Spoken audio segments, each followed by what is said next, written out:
उत्तम ब्रह्मचर्य धर्म।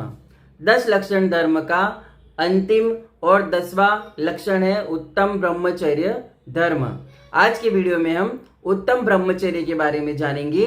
चैनल पर यदि नए हैं तो चैनल को सब्सक्राइब कर दीजिए। पूरी जानकारी के लिए वीडियो के अंत तक बने रहिए।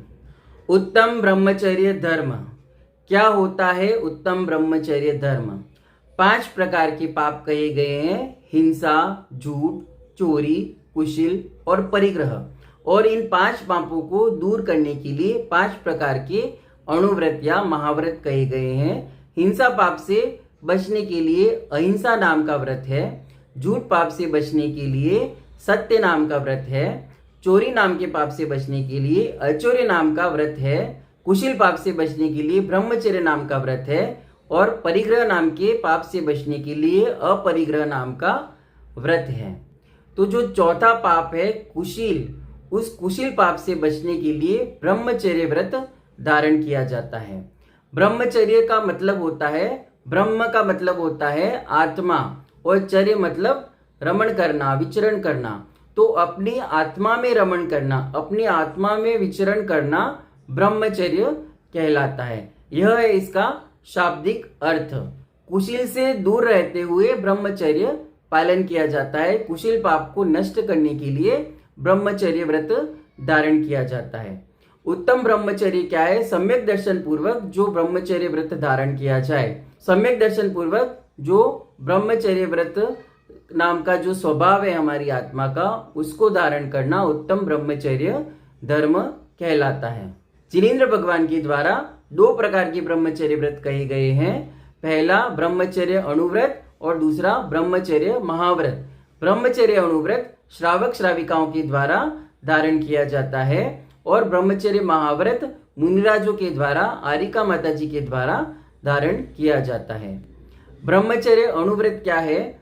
ब्रह्मचर्य अणुव्रत के अनुसार अपनी स्त्री को छोड़कर अन्य 4 प्रकार की स्त्रियों में माता, बहन और पुत्री के भाव रखना, यह ब्रह्मचर्य अणुव्रत है। जो स्त्री आयु में हमसे बड़ी हो उसको माता मानना चाहिए। जो स्त्री आयु में हमारे बराबर हो उसे बहन मानना चाहिए। और जो स्त्री आयु में हमसे छोटी हो उसे पुत्री मानना चाहिए। 4 प्रकार की स्त्रियों में इस प्रकार का भाव रखना चाहिए। ये 4 प्रकार की स्त्रियां कौन कौन सी हैं? ये हैं मनुष्यनी, देवी, तिर्यंजिनी और मूर्तिक। मनुष्यनी मतलब मनुष्य पर्याय की जो भी महिलाएं हैं वे सभी मनुष्यनी कहलाती हैं। देवी मतलब देवगति की जो देवियां हैं। जो 4 प्रकार के निकाय हैं, भवनवासी, व्यंतरव्यासी, ज्योतिषी और वैमानिक, इन 4 निकायों में जो भी स्त्री पर्याय की देवियां हैं, जो भी देवियां हैं वे सभी देवी कहलाती हैं। जैसे सचिंद्राणी, 56 कुमारियां, 8 दिक कुमारियां आदि जो भी स्त्रियां हैं देवगति की, वे सभी देवी कहलाती हैं। तीसरा प्रकार है तिर्यंचिनी। तिर्यंच किसे कहते हैं? पशुओं को।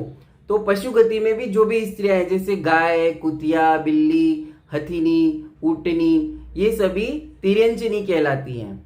और चौथा है मूर्तिक। मूर्तिक का मतलब होता है कोई मूर्ति हो, किसी महिला की, किसी स्त्री की मूर्ति हो, फोटो हो, ये सभी मूर्तिक कहलाती हैं।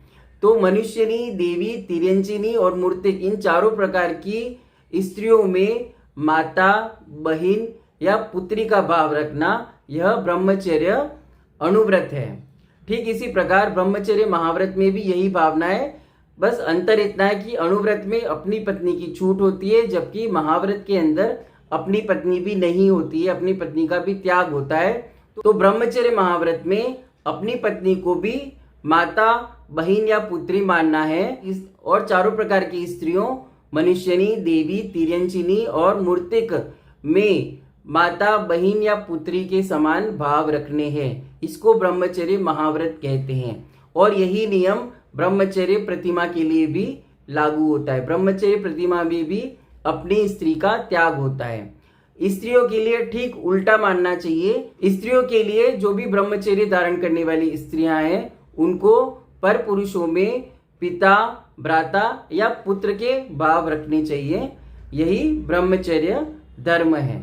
इस ब्रह्मचर्य को धारण करने से हम आत्मा के नजदीक आते हैं। इस प्रकार आज की वीडियो में हमने उत्तम ब्रह्मचर्य धर्म के बारे में जाना। वीडियो पसंद आया हो तो लाइक करें, शेयर करें, कमेंट करें और चैनल को सब्सक्राइब करें। जय जिनागम, जय महावीर।